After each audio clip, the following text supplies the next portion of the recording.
All right, welcome back to the Book Refuge and welcome to my top 5 moments and book changes for episode 2, which is called the Shock and Delight episode of Bridgerton, the Shondaland creation for Netflix. And wow, things are moving along. This episode was so much fun, and I actually didn't have a ton of stuff written down for the book Inaccuracies, and part of that I think is because, as we get through the episodes, the inaccuracies that are set up in the first episode are going to be carrying through, so there's not really a lot of reason for me to keep bringing them up over and over again. So the things that are set in motion in the previous episode, we're not going to keep talking about them. But without further ado, let's talk about my overall feeling about this episode, and then we'll go into my top moments, which again, I have 6 of them. So I don't know why I keep calling it top 5, because I've had 6 for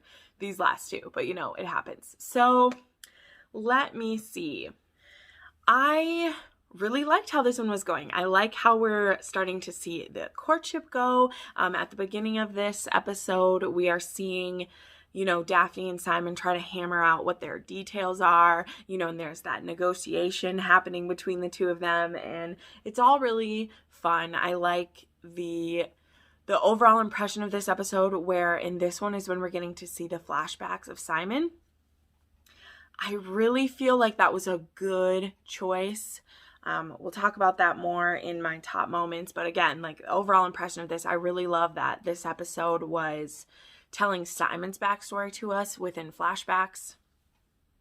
I like that they've made Lady Danbury a more important part of his history, and I can't wait to talk more in detail about that one. But in general, I'm not rating these episodes because I just don't know how, because I'm so conflicted. I have so much joy for them. I am in the high of loving them, and so it's really hard for me to pinpoint a rating, because I don't know, each episode, the things that I love and the things that I don't love are so, they war with each other in such different ways. And in general, I'm very pleased with a lot of the decisions that they've made, and so there's nothing that I'm really want to hate on. There's just, again, this is just a discussion. Even when we do the book Inaccuracies, if there's something I really dislike, I'm going to point it out to you. I'm not afraid to do that. So there's nothing about this that is me, overreacting about how I feel. I just really enjoy the TV that they're making, and that this endeavor could lead to so many others. I have shelves and shelves upon shelves and book carts and things of historical romances that would make such great TV, because they have such compelling and fun stories. And so I want this show to succeed, and I want them to have the freedom to change things up, because no creator out there is going to do an exact replication of someone else's work. Even when they do an adaptation, there are always going to be things that change. And I want to be able to be excited about those changes and, be able to show you hey, this is how it might be in the book, but that does not mean that I am disappointed or hating on something. So I hope that comes across with my attitude that I have about these. This is all just for knowledge, and I want you to be excited to now go and check out this book series. After you've fallen in love with some of these characters, I want you to be oh, I want to know more. And I really do feel that they have the bones and the structure of each of these characters as close, well, maybe not as close. Everything could be closer, but they're there, and then when you read this book, you will see them, and I hope that you do. It's really great. So, all right, enough of that. Let's get into my top 5 moments. Again, we're going to go through these not necessarily in rank order of what's my favorite, but in order as we progress through the episode. And so the first one that I have, and this one is really mixed in with all the flashbacks, like I said. So I really love any of the interactions with Lady Danbury and young Simon, okay? I loved seeing her at his birth, which that isn't necessarily talked about. I don't even think it's for sure that they were that she was friends with his mother, but that makes the most sense, because in the book it does just say his fondness for Lady Danbury is that she was kind to him when he was young, and that's all the info that there is. when I, looked that back up in the book and I thought about it, I was like, well, it would make sense that she knew him through connections like that. And the scene we see where she's heard that Simon's dead all this time, and really he's being kept in the country with his maid, and, the Duke is just so ashamed that he has a son who would stutter, which honestly pisses me off. And I remember upon a reread, my most recent reread of The Duke and I, that really touched me, because I have many friends, but particularly one friend who is 35 at this point, and he had a horrible stutter as a kid, and he worked and worked and worked and has changed the way he speaks and the way he does things so that he doesn't run into those. There are certain letters and pronunciations that will cause him to stutter, and so he literally will find different words to use so he doesn't have to use those words that will make him stutter. So this is really a thing, and I really like how in the book we see that how Simon becomes seen as this, this untouchable Duke, is because he decides to take his stutter and his presence as a Duke's heir and turn it into, I'm untouchable. And so don't you dare speak to me. I will look down my nose at you. How dare you question me? And I like that Danbury is the one who brings that to him. And this is where we get to see, I didn't even bring it up in the first one because honestly, and I mean this honestly, it hasn't affected how I've enjoyed it at all. The race bending of these characters and how we see Danbury bring it in of people will look at us, and we have these opportunities with our queen being a black woman. They don't say that, but that's how they're showing it in the show. But people are just waiting for us to mess up so that they can point at us and say that we are a lesser class or these things. And so she says, so I took all my insecurities and I made myself the most frightening being in the room. And oh my gosh, I didn't cry, but I was just stunned. I thought that was the cleverest thing I'd ever heard. And we do know this. We've already seen her. We've seen just the little snippets of it of people trying to run from her. But they all love her. They all have a fondness from her. But yet they're intimidated because she just speaks the truth. She just speaks the truth and just puts it out there. And I love that. I love how much joy is in Lady Danbury, because she does not give a fuck. She does not care about anything. And I love that she's imparting that to Simon, and she's like, if you let me, I will make you a duke unlike any other. But in exchange, you have to be worthy of it, And I just love that. I love that because she's offering to help, but she's saying this isn't for free. You need to show it to him. And I just love that. But I love that line. I made myself frightening. And she's fierce and amazing. And the actress who plays her, just brings me so much joy. And gosh, she's just one of my favorite parts of this reiteration, because Lady Danbury is a treat whenever she pops up. It was funny, I was talking with Crystal. Hey, Crystal. And she was saying that she loved Lady Danbury in the show, but she didn't even really remember her from the book. Because those of us who've read the whole series or multiple times, whenever Lady Danbury pops up, we're like, yay, Lady Danbury, because we just have this love for her. And I love that love we have for her was translated by the creators of the show to be we have a gem. If we get the right person being Lady Danbury, we have a gem. We have someone who's going to be a scene stealer and also just elevates the room. And so I love throughout this whole episode, the moments of her with young Simon and the moments of her as an adult with him, where she's kind of reminding him of those things that he's promised her in certain aspects. So I really love that. Next, my number 2 is Simon and Daphne flirting and dancing. So I like that we get to see them at the ball together a couple different times. But the first one, just the music too. I picked up that one song is In My Blood by Shawn Mendes. There's the violin version of it. And I was just so here for it. It sounded so beautiful playing over that, but they're dancing and smiling and everyone's watching, and Anthony's kind of like, did we not talk about this already? Stay away from my sister. And Anthony's just like, well, you want her to be with Nigel Burbrook and he's a horrible person. And Anthony's like, yeah, but I know about you. But anyway, that's a different scene. We'll talk about that later. But anyway, so I love them being together and everyone just watching it, and you can tell they're having fun. And then this kind of wraps up too with them near the end of it too. I'm kind of clumping these together as my favorite moment is them flirting and stuff. And when he is like trailing his hand up her back kind of, and we get that first like touch of skin on skin, you know, it's kind of like the hand flex moment. And I just, oh my gosh, Simon is so swoony, guys. Can we just,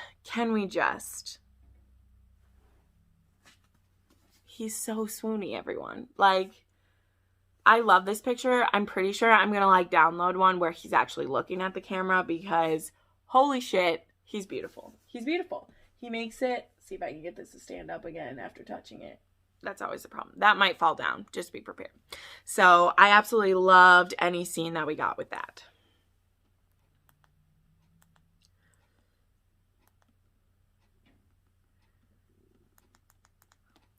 All right, number 3. I love when Simon dresses down Berbrook and tells Antony what Berbrook did to Daphne. This happens like at the same ball that they're like dancing with together, and Berbrook is kind of like, you know, it kind of folds over where Antony is like, why didn't you listen? Like, he's going to be with Berbrook. We're going to make this happen. And Simon's like, why don't you ask him where he got that black eye from? Why don't you ask him why he is in such, you know, a rush for all of this to happen? And I just really loved it because we're starting to see Simon's protectiveness. And I mean, the kind of man that Simon is, I know that he would have said this whether he had any involvement with Daphne at all either, right? He is the kind of guy that if he had seen all this go down, like, he would have found a way to do that. But it's particularly moving because Antony already like doesn't want him spending time with Daphne, and things are already on the outs between those two. And I just really appreciated that Simon was like, I have to say something. But I also like what it leads to where Antony apologizes to Daphne and she's like, you needed another man to tell you. You couldn't just listen to me that I didn't think he was right for me. You needed a man to tell you what he did, and then you believed him. This is a little bit of the like book inaccurate we'll get to, but for the show wise, remember, these parts of it are what I love about the show. I really loved her calling him out on that because he's been so single-minded about, I'm going to do my duty and then I can have what I want and then I won't have to feel guilty about it. And she was like, you were going to just throw me to the wolves. You were just going to throw me to this man that I told you wasn't right for me so that you could have me off your hands. And I love that she called him out on that. It was really great. So I love that whole, you know, how that goes through everything. Then I love Violet dressing down Antony as well. There's another scene with them where after she has made it so that, because Berbrook comes and then like threatens them that he's already got a special license and that if they don't do it, then he's going to tell everyone that Daphne was in the garden with him. And that would make it so she would basically need to marry either Simon or Nigel. And I love that that Violet went around starting the rumor and making things happen and getting it so Nigel had to leave the country and that he won't be there to follow through with his threat. But I love that Violet kind of dresses Antony now because she's like, you didn't listen to us. It's the same thing. He's like, I'm sorry that I like got in the way of it. And she's like, you know, I know you're feeling like big in your britches right now, but I really am capable of doing this, you know. And I like seeing Violet, you know, she's a mom of these 8 crazy, wonderful children, and she had a great husband, and she had a partnership with her husband. And, you know, Antony likes to think that he is filling his father's shoes the best he can, but Violet's the one who was with her husband for all that time. And so, yeah, I just really like seeing that. I like that she's needling him about getting a bride. She's, like, doing this thing, and she's like, you know, Daphne's going to be with the Duke, and you just need to stay out of it. And granted, Violet doesn't know everything that's going on, but I mean, she is going to be right. So spoiler alert, it's called The Duke and I. But I just really love seeing those moments of her, like, she loves her son, but you're never too old for some discipline once in a while, right? Sometimes you just need it to happen. And so I really appreciated that. Then a scene that is like bittersweet, and I don't like quite know how to take it, but it was very powerful, and so it made it on my top list, and that's Eloise and Daphne. And it's when Eloise comes to talk with Daphne and they're kind of reminiscing about babies, because this has been a thread throughout. This one is Eloise and Penelope trying to find out how someone gets pregnant because Eloise wants to make sure she doesn't get pregnant. And after hearing that someone can become pregnant without being married because of Marina, and Marina said that it was because of cake. that she got pregnant. Seriously, will no one tell these women how they get pregnant? Like, it's kind of unbelievable to us as the 21st century women, but it's also like, will someone just tell them how it works? Obviously, then this entire book doesn't work if people know how someone gets pregnant. But I didn't even mention this at the beginning of it, but I did really like when Eloise bursts in and she's like, apparently you don't have to have a husband. What? And then she sits between the boys and she's like, I bet you know how it happens. And they're like, nope. Let's go take our sticks out. And Violet is like, Colin Bridgerton. Just so much. We're going to go fencing, mama. Like, cheeky boy. That was the Colin that I know and love. Like, seriously. Chef's kiss to that moment. But sidetrack.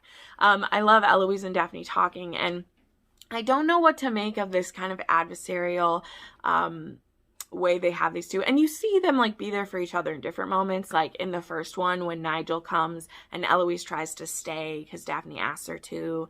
I really like that. And you know, they're honestly like, you know, having a baby would be so scary. Like, don't you remember when Hyacinth was born?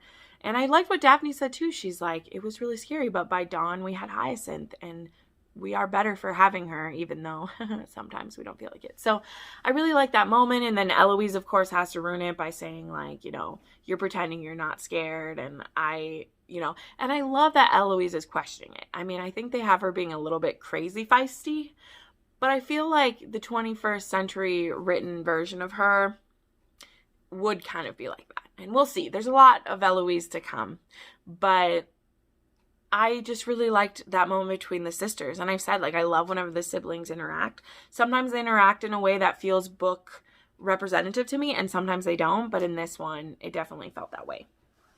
And then the last moment I want to mention as a top moment is, of course, the vow that Simon makes. So we see this flashback after he danced with Daphne. And so we've already heard. So if you're not a book reader, and for some reason anyway, whatever. If you're not a book reader, you haven't like seen this vow yet. And so all you've heard is, you know, that he doesn't want to get married and doesn't want kids, which I love to, at the very beginning of this episode, Anthony tells Violet and Daphne, he's like, he's not going to marry anyone. And Violet's like, men always say that. Even your father said that.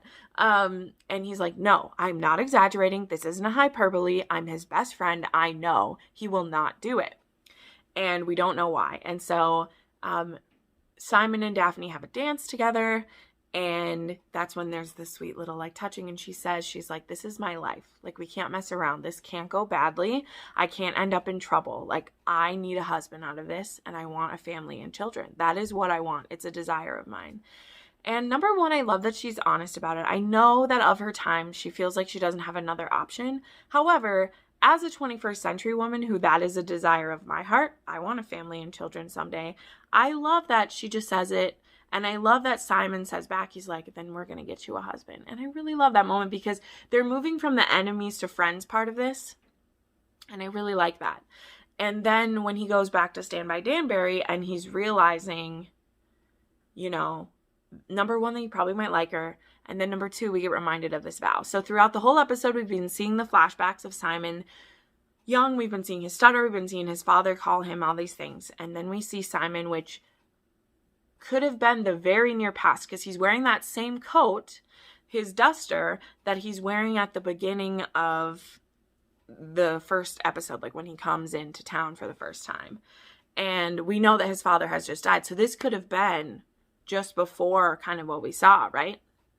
And he is at his father's deathbed, and his father is like, you know, it's been a long road, but I'm so happy that the dukedom will have a proper duke in its place and the line will continue.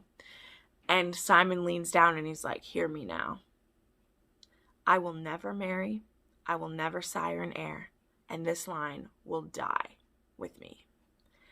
And then he calls his dad a fucking monster, and it feels so good. Like, it feels so good. Even though we know what this means. We know what this means for the implications of our characters who are, you know, Simon might be falling for her a little bit. He might be having tingly feelings. And then he remembers his vow, and it's like, she has just told me what her dreams are. And so I can't even play this game. Like, I can't even put my foot into this. I need to stay away from it because it's not my game to play if winning it would lose her everything. And so we'll see what that means for episode 3, Simon and Daphne, now that he's come to that realization. So, all right, those are my favorite moments. Now let's go over some inaccuracies, which like I said at the beginning of this review, there aren't as many to bring up just because I've already mentioned some of them, so we don't really have to talk about them here as much. So the main ones are, and I wouldn't even call these ones completely inaccuracies because there's stuff not mentioned in the book, but we get to see Simon and his boxing friend. I need to write down that guy's name. I think it's Henry. I honestly didn't listen to what his name was, but we see him with him and they're kind of talking and, jabbing back and forth. So that's something that's not brought up in the book. I think we do know that he likes to fight. Is that a thing? Is Simon a fighter? I can't remember what he does. So that's just something not mentioned in the book. Not necessarily inaccurate. More Penelope and Marina. There is a story that Marina tells about how she met George Crane, basically, that it was at church, and there'd be these really long sermons, and he would sneak her cake. And I thought that was really cute. Again, the Marina storyline, so not in the book at all, but I still think it's a cute moment for the show. But again, nobody, even another woman, even the women won't explain how sex happens. She just tells it as love, and then it happened. And Eloise and Penelope are like, that can't be it. Like that literally can't be it. The whole Burbrook suit, Anthony really pushing it. He pushing it almost obstinately. Burbrook also, so after Simon outs him, Simon beats the shit out of Burbrook. In the book, that is something that Daphne does. After hitting him that time, it's kind of over with. And then Burbrook getting that special license and him trying to force them into letting him have her, which is just, it was an interesting tact to go with. But again, it just makes Anthony look so unsympathetic, and it's kind of frustrating for me, that storyline. But thankfully the Nigel stuff is now going to be done because we got some people involved. Also, I didn't really mention this in the last one. Remember, I said I would bring it up, but we're starting to see more of Queen Charlotte's involvement. So she backed she backed Daphne as being a diamond of the first water. And then Daphne was kind of a flop. Granted, it was her brother's fault, but she was kind of a flop. Now the queen kind of wants to make sure Daphne gets a good match so that she looks good. So we're seeing that kind of be interjected into the show now, that Queen Charlotte has a vested interest in Daphne having a good match. And that may or may not cause us problems going forward. But yeah, again, Queen Charlotte is never mentioned in books at all. So just have to bring that isn't in there at all. But otherwise, trying to think, most of the other inaccuracies, again, they already were started in the first one. So overall, I really feel like this one was in keeping with the spirit of things happening. Just the beginning of this fake dating going on, going to balls together, starting to have sparks a couple times. They really have good chemistry, and I think they both know it. For Daphne, she's not sure what that means, and for Simon, he's getting pretty scared of it. So I think we're gonna see his reaction to a lot of that very soon. So I'm going to go ahead and wrap this one up. The ones that I can keep shorter, the sooner I can get on to the next one, because there definitely is a lot more to talk about in some of the later episodes of this. But thank you so much for watching this. Make sure you subscribe for more Bridgerton content, or if you'd like to know more about historical romances by Julia Quinn or other authors, make sure you subscribe. I have tons of recommendation videos for those. Hopefully some of those will be made into shows like this someday too. So thank you so much for watching, and I'll see you in the next video. Bye.